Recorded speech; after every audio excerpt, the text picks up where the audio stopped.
부활하신 예수님이 제자들에게 처음 찾아오셔서 하신 말씀이 샬롬입니다. 그리고 두 번째 도마가 있을 때 또 찾아오셔서 샬롬 그렇게 외쳤습니다. 여러분 오늘 또 여러분 마음에 평안이 넘치기를 바랍니다. 전후좌우에 있는 분들에게 샬롬 한번 해볼까요? 샬롬, 샬롬, 예, 샬롬. 여러분들에게 평안이 있기를 원합니다. 신앙생활함에 있어서 두려움과 염려와 걱정, 근심을 떨쳐버릴 수 있는 유일한 길은 예수 안에 거할 때입니다. 여러분 평안하십니까? 평안하셔야 합니다. 평안을 누리시고 그 평안을 좀 나누는 자가 되었으면 좋겠어요. 예수님이 부활하시고 난 다음에 제자들에게 두 번 찾아갔어요. 그리고 샬롬 샬롬 외쳤어요. 그때는 참 평안이 왔는데 예수님이 죽고 나자 또 마음이 불안한 거예요. 초조한 거예요. 두려운 거예요. 염려와 걱정 근심이 가득 찬 거예요. 더군다나 베드로는 예수님을 세 번씩 부인한 이 트라우마가 있었어요. 예수님을 만났을 때는 너무 좋았는데 너무 미안한 거예요. 사람이 그렇죠. 얼굴을 못 쳐다볼 것 같아. 내가 예수님을 만나고 처음 좋았는데 가시고 나니까 얼굴이 화끈화끈한 거예요. 내가 왜 그랬지? 왜 저분이 저렇게 부활하시고 우리한테 오실 것이라고 말씀하셨는데도 불구하고 그걸 믿지 못하고 그 누가복음에 보면요 아주 리얼하게 그렇게 기록을 해놨어요. 누가복음에 보면 자기가 막 세 번째는 예수님을 부인하고 저주까지 하는 그때에 닭이 울고 그 다음에 예수님이 쳐다봤대. 얼마나 미안했겠어요. 막 자기는 막 부인하고 있을 때 닭이 울었어. 그리고 예수님 쳐다봤어. 와, 그러니까 그게 자기한테는 엄청난 트라우마예요. 그러다 뭐 예수님이 사실은 두 번씩 찾아서 사명까지 주셨잖아요. 세상으로 나가라고. 내가 성령 주겠다고 그렇게도 말씀하셨는데 그게 귀에 안 들어온 거예요. 내가 뭘 하겠어. 나 같은 게 뭐라고. 응? 그런 낙심이 찾아온 거예요. 낙심하고 절망하면요. 큰일 납니다. 사람에게 낙심과 절망이 찾아오면 그때부터 우울증이 확 밀려와요. 내가 우울증이 너무 심해지면 자살 충동이 일어나거든요. 그까지는 안 갔지만 그래도 막 우울증이 찾아오고 내가 뭘 하겠어 이런 마음이 가득 차 있으니까 원래 하던 대로 가자. 원래 하던 대로 뭐요? 원래 베드로는 뭐 했어요? 어부였잖아요. 고기나 잡으러 가자. 막 평생에 그래서 내가 고기를 잡으면 먹고 살 수는 있다. 먹고 살 수 있으니 고기나 잡으러 가자. 그런 생각을 가지고 이제 갈릴리로 다시 돌아왔어요. 고향 땅으로 돌아왔는데 제자 중에 리더가 베드로다 보니까 베드로가 가겠다 하니까 우르르 따라 나선 거예요. 그게 따라 나선 사람들의 명단이 여기 나와요. 2절에 보니까 베드로가 가겠다 하니까 베드로 그다음에 디두모라는 도마 이게 의심 많은 도마죠. 도마도 따라갔고 갈릴리 가나 사람 나다나엘 나도 원래 갈릴리 사람이다. 그래서 자기도 따라오잖아요.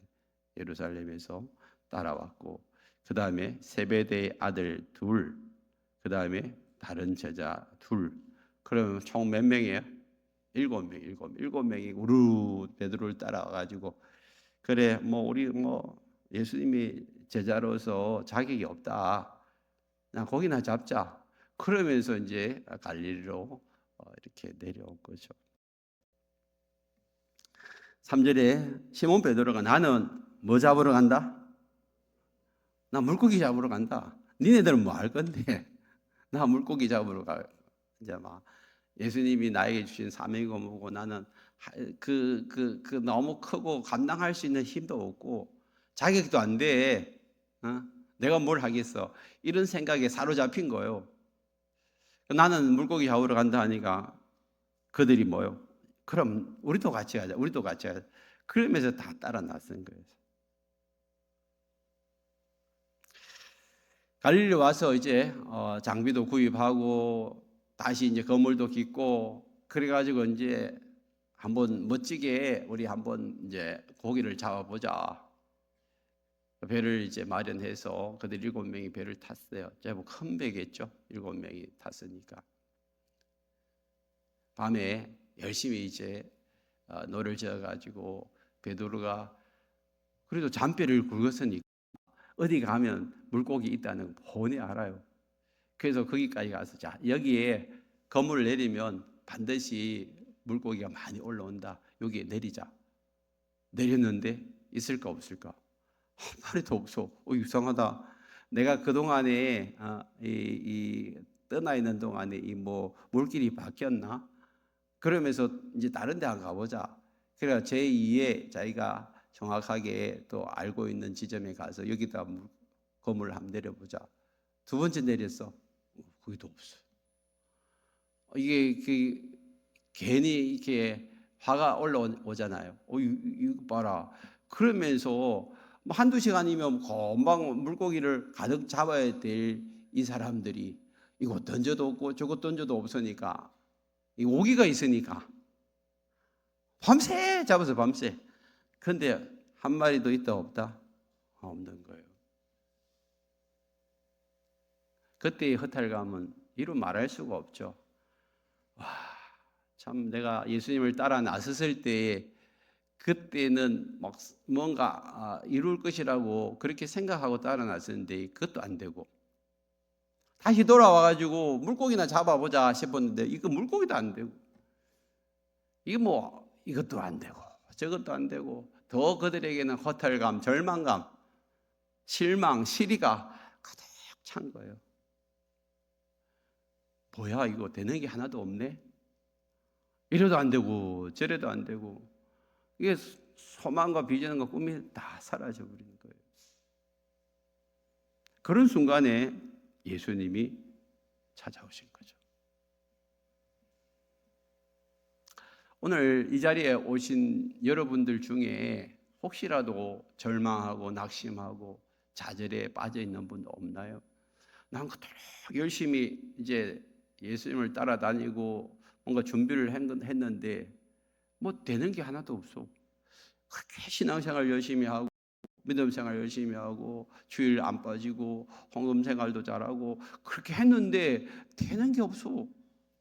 사업도 막혀 있고 자녀도 문제가 있고 여러 가지 관계에서 물질의 문제에서 아휴 몸까지 또 병들어 있으면 더 힘들죠. 도대체 뭐야? 왜 이러지? 여러분 속에 그런 의문을 가지고 있는 분들 없어요?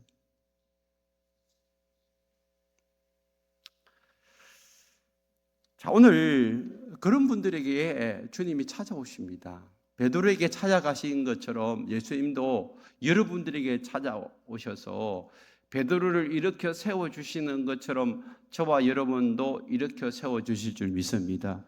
예수님 만나시고 힘과 용기를 얻는 이 시간 되었으면 좋겠습니다. 사실은 예수님이 베드로를 찾아갈 이유가 하나도 없어요.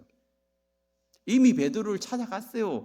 내가 부활했다라는 것을 2번씩이나 나타내 보여주셨어요. 그런데도 불구하고 나 못하겠다고 그러면서 도망가다시피 갈릴리로 가버렸잖아요.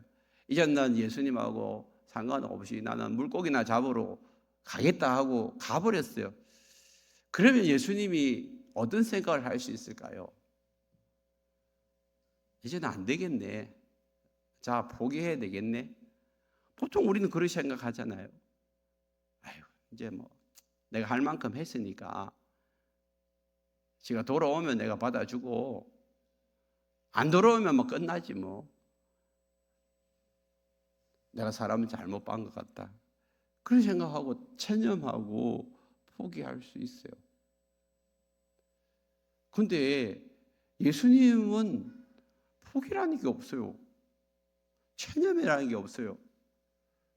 끝없이 또 찾아가고 또 찾아가고 또 만나고 또 만나고 결국에는 누가 그 마음을 돌이키나요? 예수님 돌이키잖아요. 우리가 결론을 알아요. 베드로가 그런 체념의 자리에 있다가 나중에는 다시 일어나서 용기 있게 복음 전하다가 순교당했다는 걸 우리는 알아요. 그런데 이 순간이 제일 힘들고 어려운 순간이잖아요. 암흑과 같은 순간이잖아요. 예수님이 사랑의 끈을 놔버리면 이제 그 인생도 끝나는 거예요. 그냥 그럭저럭 평범한 인생을 살다가 자기 마음에 자책이나 하다가 죄책감에 사로잡히고 그냥 열등감에 사로잡히고 우울증에 사로잡혀 그렇게 살다가 죽을 인생을 주님이 끝까지 찾아가신 거예요. 끝까지 놓지 아니하시고. 왜요? 예수님은 베드로의 연약함을 너무 잘 알고 있기 때문에, 그의 부족함을 너무 잘 알고 있기 때문에. 그렇다면 베드로의 부족함과 베드로의 연약함만 아실까요? 저와 여러분들의 부족함과 연약함도 알고 계신 줄 믿습니다. 실패와 좌절에 빠져있는 이 베드로, 죄책감에 빠져있는 이 베드로, 예수를 만나면 만날수록 더 미안하고 송구스러운 이 베드로를 주님이 찾아가신 거예요. 뭐 하려고요? 책망하시려고요? 아니잖아요. 예수님이 만나가지고 책망하러 가셨으면 내가 니를 한참 잘못 봤다 그러겠죠. 베드로 오늘은 큰 소리 치면서 나를 부인 안 하고 도망 안 간다고 해놓고 오니 세 번씩이나 부인하고 여기까지 도망왔냐? 그렇게 책망할 수 있잖아요. 그런데 예수님은 오늘 본문에 보니까 한마디도 책망 안 하세요. 끊임없이 그를 용서하시고 품으시고 사랑하시고 안으시는 그 하나님의 모습이 예수님에게 그대로 나타나고 있는 거예요. 베드로를 부를 때부터 그가 연약하고 부족하다는 사실을 너무나도 잘 알아요. 그래서 그는 항상 베드로를 용서하시려고 준비되어 있는 것 같아요. 마치 어린아이가 태어났을 때에 그 아이가 얼마나 부족하고 연약한지 부모님들 잘 알잖아요. 그러면 그 아이가 자라나는 동안에 얼마나 많이 품어주고 용서하고 사랑하고 또 용서하고 사랑하고 그에게 은혜를 베풀고 기회를 주고, 그게 부모가 하는 일이잖아요. 똑같아요. 예수님이 베드로를 부르시고 난 다음에, 다른 제자들을 부르시고 난 다음에 그들의 부족함과 그들의 연약함을 너무나도 잘 아시기에 베드로가 3번 부인할 것을 미리 말씀하시고, 물론 그에게 부인하지 않도록 예언하셨음에도 불구하고 그는 넘어졌어요. 자빠졌어요. 예수님을 저주했어요. 그럼에도 불구하고, 그리고 예수님이 다시 부활하신 몸으로 나타나셔가지고 그에게 샬롬을 외치시고 그 다음에 사명을 주셨음에도 불구하고 예수님의 그 부르심 앞에 순종하지 않고 다시 도망가다시피 갈릴리로 와버린 거예요.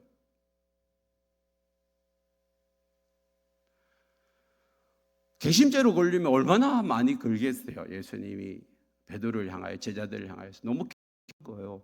그토록 3년 동안 사랑을 베풀고 그렇게 용서하고 또 품어주고 안아줬으면 이제는 좀 마음을 열고 예수님 앞에 나왔으면 좋겠는데 자꾸만 또 낙심하고 좌절하고 절망하는 그 모습 속에서 예수님은 화를 내신 것이 아니라 측은히 여기시고 불쌍히 여기시고 다시 그를 찾아가서 위로하시는 사랑의 예수님을 우리는 여기서 볼 수가 있습니다. 우리는 완전하지 않습니다. 우리는 실수투성입니다. 잘못할 수 있습니다. 우리가 실패할 수도 있습니다. 베드로처럼 예수님을 저주하지는 않지만 또 넘어지고 자빠질 수 있습니다. 그럴 때마다 주님이 찾아오셔서 우리의 손 붙잡으시려고 손을 내밀고 계신 줄 믿습니다. 우리는 그 손을 잡으시면 돼요.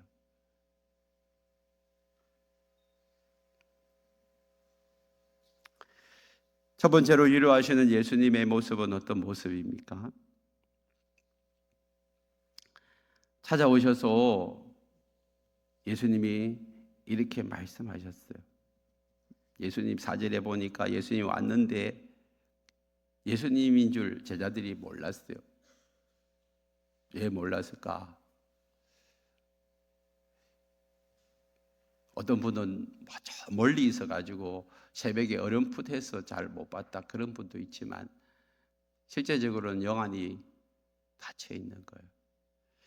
그래서 예수님이 왔는데도 불구하고 몰랐어요. 예수님이 그들에게 뭐라고 하죠? 5절에서 얘들아 그랬어요. 얘들아.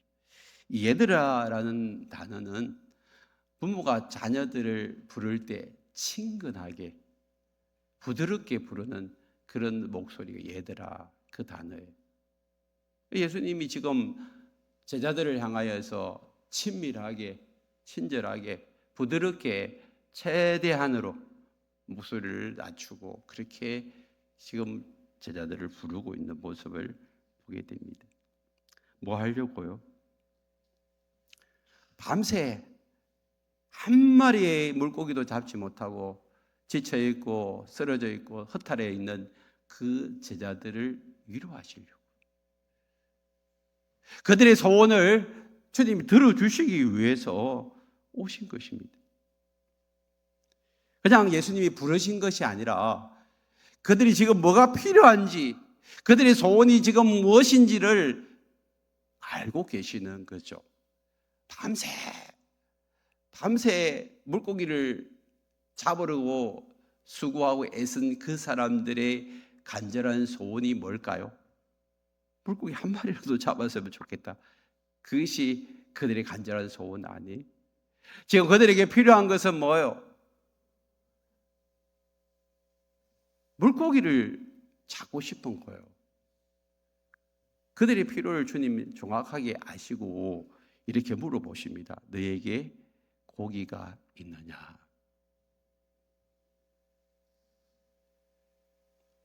고기가 없는 줄 모르고 이 말씀하신 게 아니잖아요.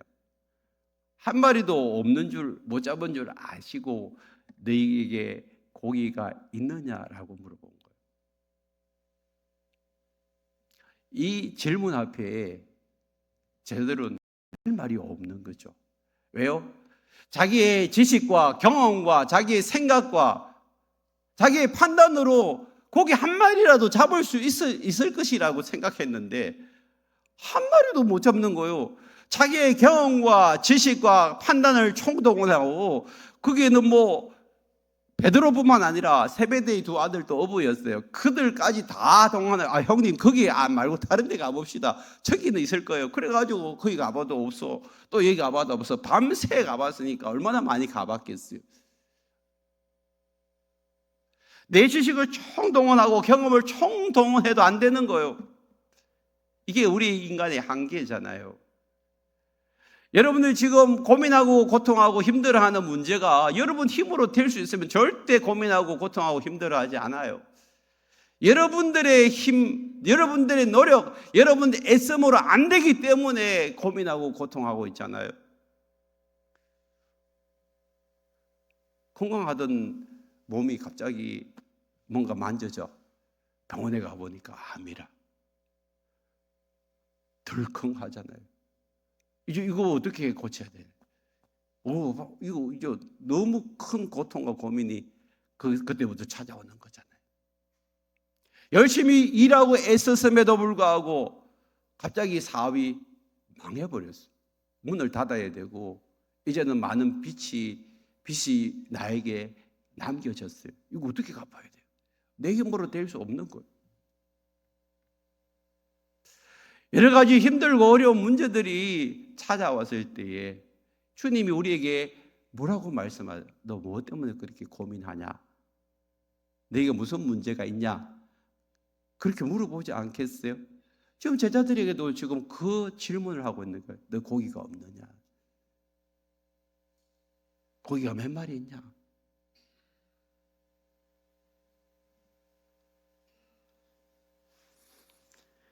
이때 주님이 그들에게 위로할 수 있는 최고의 방법은 뭘까요?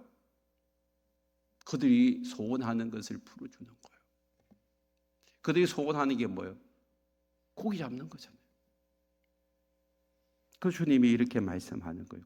그물을 배 오른편에 던져라. 그리하면 잡으리라. 그물을 배 오른편에 던져라. 그리하면 잡으리라. 이게 주님의 음성이에요. 여러분, 오늘도 주님은 죄 짓는 일 말고 여러분들이 소원하는 일이 있다면 주님은 그 문제를 풀어주시기를 원하십니다. 여러분들이 자녀가 지금 물질이 부족해요. 뭐 돈이 한 5천만 원 필요한데 여러분들이 여력이 돼가지고 그 자녀에게 도울 수 있다면 얼마든지 여러분 도우려고 하잖아요. 자녀는 5천만 원 돈이 없어. 오늘 우리 하나님은 전지전능하시고 무소불능하신 그 하나님이 지금 여러분들의 필요를 채우셔서 여러분들을 위로하시기를 원하십니다. 그 하나님을 기대하십시오. 이거는 내 욕심이고 저거는 내 욕심이 아니고 이건 하나님의 뜻이고 저건 하나님 뜻이 아니고 그렇게 여러분 따지고 뭐 할 그런 계제가 아니잖아요. 그것 때문에 여러분 고민하고 힘들어하고 있잖아요. 여러분 자녀가 아플 때 이게 뭐 하나님의 뜻인가 아닌가 그거 물어볼 필요 없어요. 하나님 앞에 나아가는 거예요. 하나님 앞에 내 소원이 이거예요. 하나님 이 문제 좀 풀어주세요. 그러면요 하나님이 그 문제를 놓고 그건 내 뜻이 아니야 그렇게 말할 하나님이 아니라면 제자들이 지금 고기를 잡으러 왔어요. 이 고기를 잡으러 온 건 사실은 예수님이 주신 그 사명을 감당하지 않으려고 그냥 와서 고기나 잡고 살려고 왔는데 예수님은 그 문제까지도 주님 풀어주시기 위해서 그들을 위로하여 주시기 위해서 예수님이 찾아오셔서 그들의 소원을 물어보고 있는 거예요. 고기가 있느냐? 없다고 해요. 주님 고기가 한 마리도 없어요. 그때 주님이 배 오른편에 그물을 던져라. 자, 여기서 중요한 포인트가 있습니다. 주님은 우리를 위로해 주시기를 원하세요. 여러분들의 소원에 응답해 주시기를 원하세요. 아멘이에요? 여러분들이 지금 간절히 바라는 것을 주님께서 응답해 주시기를 원하시는데 여러분들이 간절히 바라는 그 문제가 응답이 되어진다면 여러분 몸이 고침받고 여러분 자녀가 고침받고 여러분 문제가 해결받으면 얼마나 위로가 되겠어요. 그 위로를 하시기 위해서 예수님이 찾아오셨을 때에 예수님은 분명히 말씀하세요. 뭐라고요? 배 오른편으로 그물을 던져라. 그러면 잡는다 했어요. 자, 여기서 여러분 제자들은 어떤 반응을 할 수 있을까요? 어떤 남자가 찾아와가지고 자기들은 밤새 이 갈릴 바다에서 잔뼈가 굵었고 이곳에서 고기가 어디 있는지 훤히 알고 있는데 거기 다 가봐도 없어. 그럼 오늘 고기 없는 날이라. 근데도 불구하고 배 오른편에 가가지고 그물 던지라 하면 아이고 당신이 뭐냐고 우리가 밤새 그물을 던져봤다고. 근데 한 마리도 못 잡았는데 당신이 뭐냐고. 지금 우리가 피곤해가지고 힘들어가지고 지쳐있는데 한테 뭔 소리 하냐고. 그러면서 그냥 그물을 그냥 올려가지고 물 밖으로 나올 수 있어요.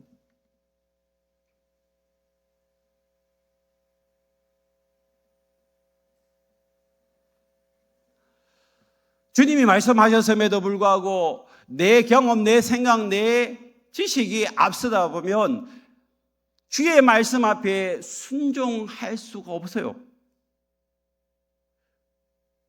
그렇게 나왔다면 물고기를 한 마리도 못 잡은 채로 그냥 집으로 돌아갔을 거예요.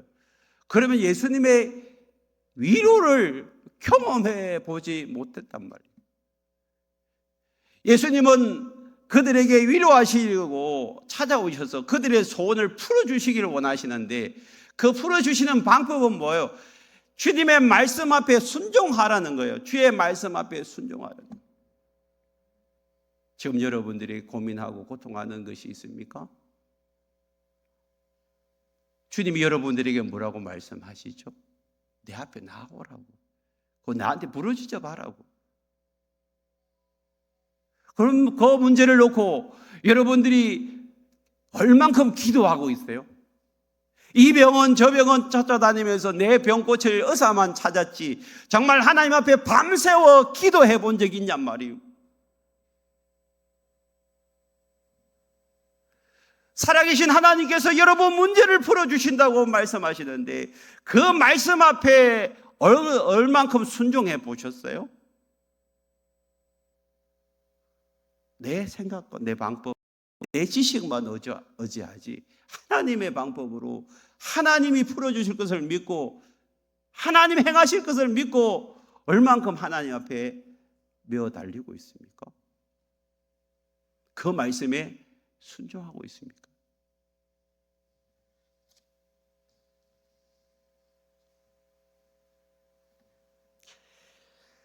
주님은 자신의 방법이 아니라 주님의 방법을 따를 때에 낙심하고 절망하는 자리에서 비로소 일어설 수 있는 힘을 주시는 줄 믿습니다. 우리는 낙심만 하고 있어요. 절망만 하고 있어요. 하나님 앞에 나와서 정말 하나님의 방법으로 풀어줄 것을 기대하지를 못하고 있는 것입니다. 인간의 연약함과 실패로 인하여 좌절하고 절망할 수 있어요. 그러나 그 속에서 벗어날 수 있는 길은요, 우리 인간의 힘으로 할 수 없잖아요. 주님의 도우심을 바라봐야 하는 것입니다. 그러려면요, 철저하게 말씀에 순종하는 길, 이것이 중요합니다. 물고기가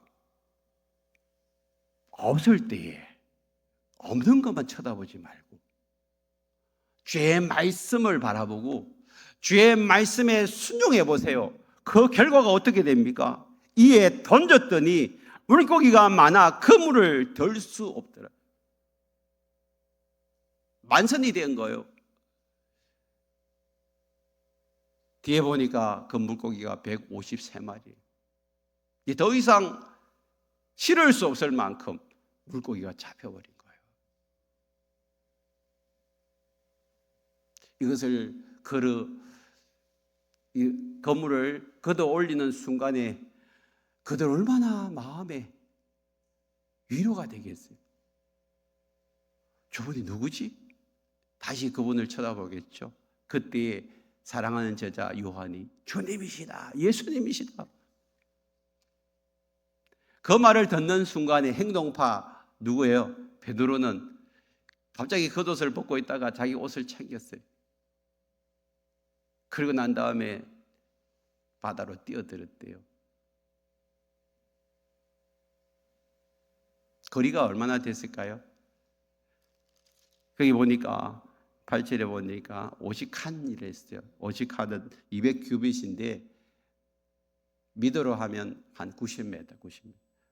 무태에서 90m니까 제법 깊잖아요. 그러니까 뭐 걸어 나올 수 없어요. 90m까지 깊이 들어갔는데 어떻게 했을까? 헤엄치겠죠. 헤엄쳐가지고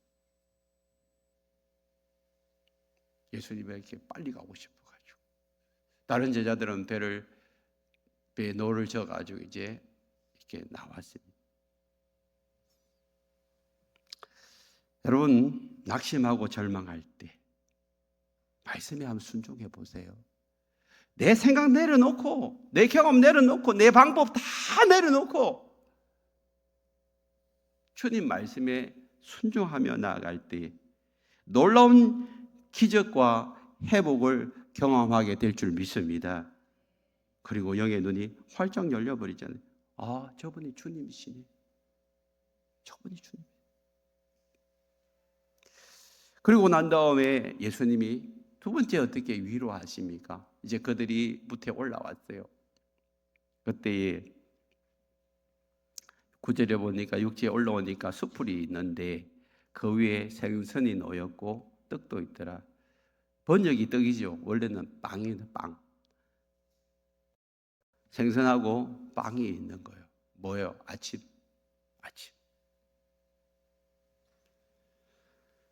그 조반을 만들어 놓고 제자들에게 와서 먹으라 했어요. 아침을 같이 먹자 그랬어요. 누가 만들었을까요? 예수님. 예수님이 식재료를 다 준비하셔가지고, 예수님이 요리사예요, 요리사. 그래가지고 음식을 직접 만드셔가지고 그들에게 음식을 베풀잖아요. 여러분, 음식은요 사랑입니다. 사랑. 부모가, 여러분, 음식이가 자녀들을 먹이기 때문에 자녀들이 부모를 사랑하는 거예요. 그 중에 누구를 더 사랑하죠?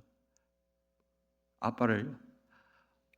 아빠가 음식을 많이 하면요 아빠를 더 사랑해. 자기를 먹여주니까.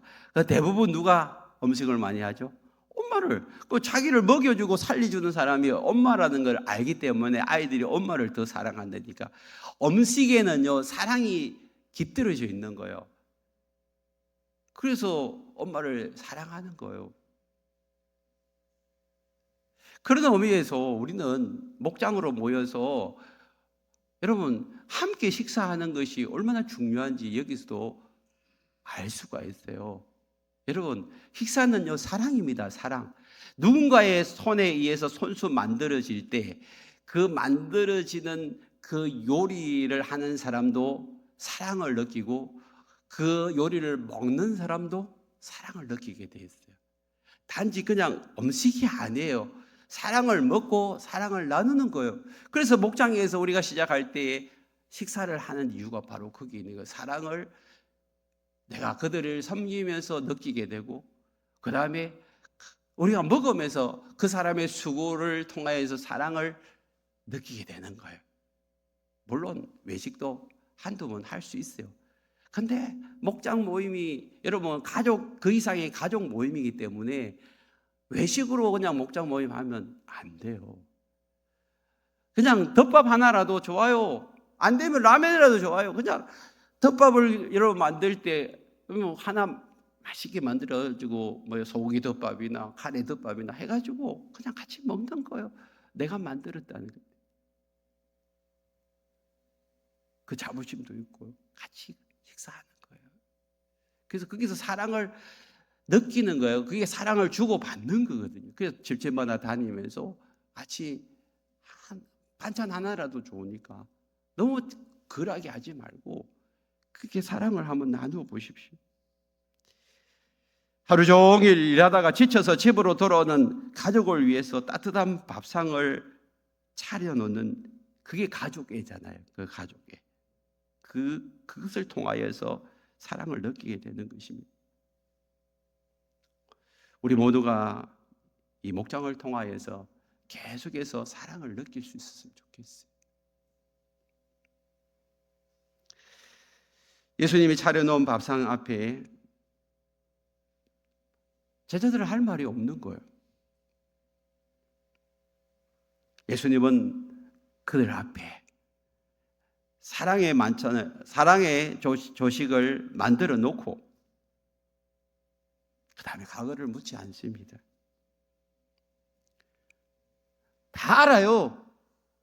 예수님이 나를 사랑하고 있구나. 나를 용서하고 있구나. 모든 허물을 덮어주고 계시는구나. 그들은 느끼고 있는 거예요. 오늘 우리도 주님 앞에 나올 때마다 우리의 연약함, 우리의 실패, 우리의 무기력함 주님 다 용서하시고 용납해 주시는 줄 믿으시길 바랍니다. 나보다 나를 더 잘 아시는 주님, 우리의 연약함, 우리의 부족함, 쉽게 넘어지고 자빠진다는 사실을 누구보다도 잘 아세요. 베드로가 큰 소리 쳤잖아요. 마태복음 26장 33절 34절 거기 보면 베드로가 대답하여 이르되 주여 모두가 주를 버릴지라도 나는 결코 버리지 않겠나이다. 그때 예수님이 내가 진실로 네게 이르노니 오늘 밤 닭 울기 전에 네가 3번 나를 부인하리라. 베드로의 연약함을 아셨어요. 물론 그가 부인하지 않도록 예언했지만 결국에는 넘어지고 자빠졌어요. 그런 그를 버리지 아니하시고 다시 찾아오시잖아요. 그리고 만선의 기쁨을 누리게 하시고 아침까지 차려가지고 미리 딱 준비해 놓고 와서 먹으라고 그렇게 말씀하시는 끝없는 하나님의 사랑, 끝없는 하나님의 그 사랑을 예수님이 나타내 보여주고 있는 것입니다. 오늘 하나님께서는 저와 여러분들에게도 이 사랑을 흘러보내기를 원하고 계십니다. 여러분 헬런 켈러라는 사람을 잘 아시죠? 근데 그 헬런 켈러를 있게 한 선생님이 앤 셀러반이라는 선생님이 있습니다. 앤 셀러반은 어떤 사람인가에 대해서는 잘 몰라요. 미국 보스턴의 한 보호소에 앤이라는 그런 소녀가 있었습니다. 엄마는 일찍 세상을 떠나고 아빠는 알코올 중독이기 때문에 동생하고 그 앤을 얼마나 괴롭히는지 결국에는 거기서 살 수 없어서 보호소에 맡겨집니다. 근데 보호소에 오자마자 얼마 뒤에 동생마저 죽으니까 이 앤이 어린 마음에 충격을 받고 실명까지 합니다. 그리고 수시로 자살을 시도하게 되고 막 괴성을 질러대기 시작합니다. 결국 앤은 회복 불능 판정을 받고 지하 병동 독방에 수용되어지는 거죠. 이제 그 인생은 끝났습니다. 모두가 포기했을 때 거기에 있는 한 나이 든 간호사 로라는 사람이 앤을 내가 돌보겠다고 자청을 했습니다. 로라는 날마다 과자를 들고 가서 책도 읽어주고 기도도 해줬는데 한결같이 사랑을 베풀었지만 좀처에 마음문을 열지 않습니다. 마치 담벼락처럼 담이 막혀 있는 것처럼 말도 없었어요. 특별한 요리를 해가서 그 아이에게 가져갔지만 먹지도 않았습니다. 그러기를 한 2년 정도 지나면서 조금씩 그 로라의 사랑을 앤이 받아들이기 시작합니다. 결국에는 2년 뒤에 정상 판정을 받고 이제 시각장애 학교에 입학을 하게 되고 또 교회를 다니면서 그의 마음이 밝아지기 시작합니다. 신앙심이 커지기 시작했습니다. 그리고 난 다음에 얼마 뒤에 나이 많은 그 로라는 이제 죽음을 경험하게 되고 앤도 이제 그 슬픔을 느꼈지만 이제 로라가 남겨준 그 신앙, 희망을 잃어버리지 아니하고 마음의 눈으로 그 시련을 이겨내기 시작합니다. 학교에서 최우등생으로 졸업하게 되고 한 신문사의 도움으로 개안 수술을 받고 성공해서 눈이 열리기 시작합니다. 보기 시작합니다. 수술하고 난 어느 날 이제 눈이 보이기 시작하고 그때 신문 기사를 어떤 신문 기사냐 하면 보지 못하고 듣지 못하고 말하지 못한 아이를 돌볼 사람 구합니다. 그때 그에게 애는 내가 이 아이를 사랑으로 돌봐줘야 되겠다라는 그런 마음이 들어왔어요. 그리고 결심합니다. 사람들은 그 아이는 지금 보지도 못하고 듣지도 못하고 말하지도 못하는데 어떻게 할 거냐고. 아니, 저는 하나님의 사랑을 확신합니다. 그러면서 그 아이 집에 가서 키워내기 시작합니다. 결국에는 20세기 최대의 주인공이 되어지죠. 그녀에 있어서 헬렌 켈러는 많은 사람들이 잘 알고 있지만 그녀에 있어서 이 앤 설리반, 보지도 듣지도 말하지도 못하는 이 삼중고를 안고 있는 이를 정말 놀라운 인물로 키워낸 사람이 바로 앤이었습니다.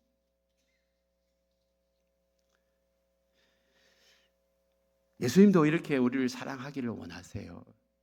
로라가 앤 설리반을 무조건적으로 사랑하고 헌신한 것처럼, 앤 설리반이 헬렌 켈러에 가가지고 하나님의 사랑을 흘러보낸 것처럼, 주님은 오늘 저와 여러분들에게 그런 사랑을 흘러보내기를 원하고 있습니다. 여러분들이 먼저 그 사랑을 받아서 치유되어지고 회복되는 은혜가 있기를 바랍니다. 그리고 그 사랑을 다른 사람에게 좀 흘러보내십시오. 하나님의 전능하심과 그 인도하심을 믿고 따르는 기적의 삶을 살 것인가, 아니면 여전히 낭만과 두려움과 염려 속에 평생에 거기에 갇혀 살 것인가, 둘 중에 여러분들이 양자택일을 하셔야 됩니다. 오늘 주님이 저와 여러분들이 찾아오셔서 우리의 연약함과 부족함과 수없이 많은 실수와 실패 속에서도 주님은 다시 우리를 일으켜 세워주시기를 원하십니다. 하나님은 우리에게 이렇게 말씀하십니다. 이사야 41장 10절에 보면 두려워하지 말라, 내가 너와 함께함이라. 놀라지 말라, 나는 내 하나님이 됨이라. 내가 너를 굳세게 하리라. 참으로 너를 도와주리라. 참으로 나의 의로운 오른손으로 너를 붙들리라. 절망과 낙심 속에 빠져 있는 분들에게 오늘 주님은 손 내밀고 일으켜 세워주시기를 원하십니다. 주님의 그 따뜻한 손을 붙잡으시면 어떤 절망의 자리에, 낙심의 자리에서도 일어설 수 있는 용기가 생겨날 줄 믿습니다. 우리의 모든 소원을 풀어주시고 다시 일어설 수 있는 힘과 용기를 주시는 그 주님을 바라볼 수 있기를 축복합니다.